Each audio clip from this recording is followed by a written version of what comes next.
कान्हा पिचकारी मत मार मेरे घर सांस लड़ेगी रे सांस लड़ेगी रे मेरी नन लड़ेगी रे ओ कान्हा हे पिचकारी मत मार मेरे घर सांस લડેગી રે હેપી હોલી ફ્રેન્ડ્સ આજની રેસીપી ધમાકેદાર છે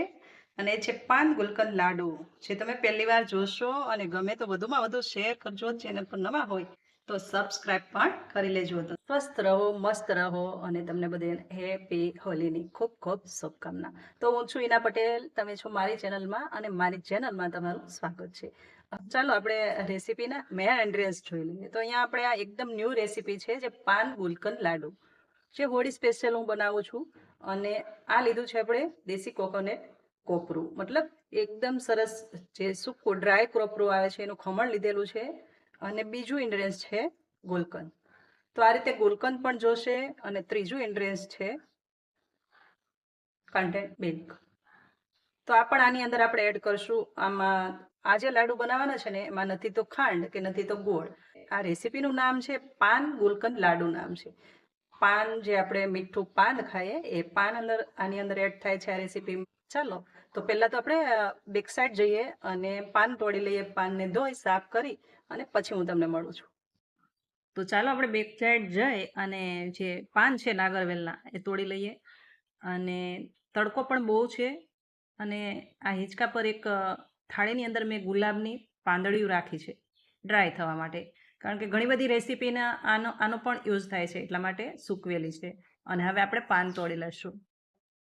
તો સારા સારા પાન હોય એ બધા તોડીને એકઠા કરી લઈશું અને મોટાભાગે મારી રેસીપીની અંદર ધાણા હોય લસણ હોય ઓનિયન હોય કે કડી પત્તા હોય કે મતલબ પુદીનો હોય આવી કોઈ ઇન્ગ્રેડિયન્ટ્સ એડ થાય ને મોસ્ટ ઓફ આ ગાર્ડનની અંદરથી જ હું લેતી હોઉં છું કારણ કે એ બધું તાજું ફ્રેશ અહીંયાથી મળી રહે છે તો આ પાન છે આપણે તોડી લીધા છે મતલબ જ્યારે પણ રેસીપીની અંદર કોઈ આ ટાઈપનું ઇન્ગ્રેડિયન્ટ્સ એડ કરવાનું હોય ને ત્યારે એકદમ તાજું ફ્રેશ હું તોડીને એડ કરું છું પણ વારે વખતે શૂટ કરી શકતી નથી એટલા માટે ક્યારેક ક્યારેક તમને આ શૂટ બતાવું હવે આ રીતે આને પાનને એકદમ સરસ આપણે વોશ કરી લઈશું અને પછી આમાંથી આપણે સારા સારા મોટા પાન હોય ને એવા 4 નંગ પાન જોશે એને મિક્સરની અંદર આપણે પાણી વગર જ દળવાના છે એકદમ સરસ આપણે પાણી વગર બારીક દળી લઈશું જો આ રીતે પેસ્ટ બની છે તો આ રીતે આપણે જે પાન છે એને પીસી લીધા છે સાઈડ પર રહેવા દેશું તો મેન આપણા જે 4 ઇન્ગ્રેડિયન્ટ્સ છે એ તૈયાર છે અને આ કોપરું છે એને આપણે શેકવાનું છે પણ આને થોડું પહેલા આપણે દળી લઈશું કોપરું છે એ પણ આપણે દળી લીધું છે આ રીતે દરદરું દળ્યું છે મારી પાસે મોટું હતું તમારી પાસે આ રીતે દળેલું હોય તો દળવાની કોઈ જરૂર નથી તો 1 કપ આપણે કોપરું લેવાનું છે તો આ રીતે બારીક આપણે થોડુંક દળી લીધું છે અને હવે આને આપણે શેકવાનું છે તો ચાલો પહેલા તો 1 ચમચી ઘીની અંદર આને શેકવાનું છે તો એક વાસણની અંદર આપણે ઘી મૂકી અને આને શેકી લઈએ તો અહીંયા આ રીતે કોઈ જાડા તળિયાવાળું વાસણ લઈશું અને આપણે પૂરી જે રેસીપી છે એકદમ ધીમી ફ્લેમ પર બનાવવાની છે એટલા માટે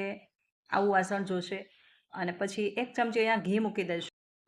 ઘી મૂક્યા પછી કોપરું લેવાનું છે તો કોપરું જે આગળ આપણે દળ્યું એ કપ ભરીને લીધું છે હવે તમારી પાસે જો આ રીતનું બારીક હોય તો દળવાની કોઈ જરૂર નથી અને ના હોય તો આ રીતે મિક્સરની અંદર 2 આટા ફેરવશું એટલે આવું ઝીણું થઈ જશે હવે આ ઘીની અંદર આપણે એડ કરી દઈશું અને આને ધીમી ફ્લેમ પર આપણે શેકી લઈશું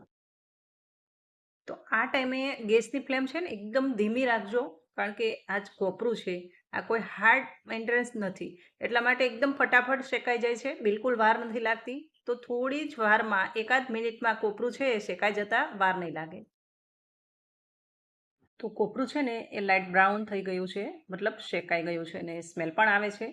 તો હવે આમાં આપણે બીજા 3 ઇન્ગ્રેડિયન્ટ્સ જે બાકી છે એ એડ કરી દઈશું તો જ્યારે કોપરું આ રીતે શેકાઈ જાય ને પછીનું પહેલું ઇન્ગ્રેડિયન્ટ્સ આપણે પાનનું જે પેસ્ટ બનાવી એ એડ કરવાનું છે તો અહીંયા 4 નંગ પાનની આપણે પેસ્ટ બનાવી છે મીડિયમ મોટી સાઇઝના હવે એડ કરી દઈશું અને થોડી વાર આને મિક્સ કરી લઈશું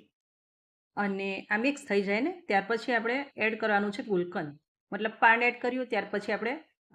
સેકન્ડ નંબરે ગુલકંદ એડ કરી દઈશું અને પણ 3 ચમચી તો પાંદ મિક્સ થઈ જાય ત્યાર પછી આપણે ગુલકંદ એડ કર્યું છે 3 ચમચી. પહેલાં તો આપણે પાંદ એડ કર્યું, પછી ગુલકંદ એડ કર્યું, અને એવી જ રીતે હવે લાસ્ટ ઇન્ગ્રેડિયન્ટ્સ આપણું વધ્યું છે કન્ટેન્ટ મિલ્ક. તો કન્ટેન્ટ મિલ્ક પણ આપણે અડધો કપ લેવાનું છે, કે 1 કપ આપણે કોપરું લીધેલું છે તો એની જગ્યાએ અડધો કપ આપણે એ જ કપ ભરીને અડધો કપ આપણે કન્ટેન્ટ મિલ્ક લઈશું. જો ફ્રેન્ડ, સ્વીટ રેસીપીમાં માપતાલ લેવું જરૂરી છે, અને અહીંયા તો ખાસ કરીને કારણ કે અહીંયા આપણે નથી તો ખાંડ લીધી કે નથી ગોળ લીધો, તો અડધો કપ આપણે કન્ટેન્ટ મિલ્ક લઈએ છીએ અને 1 કપ કોપરું છે, 3 કપ આપણે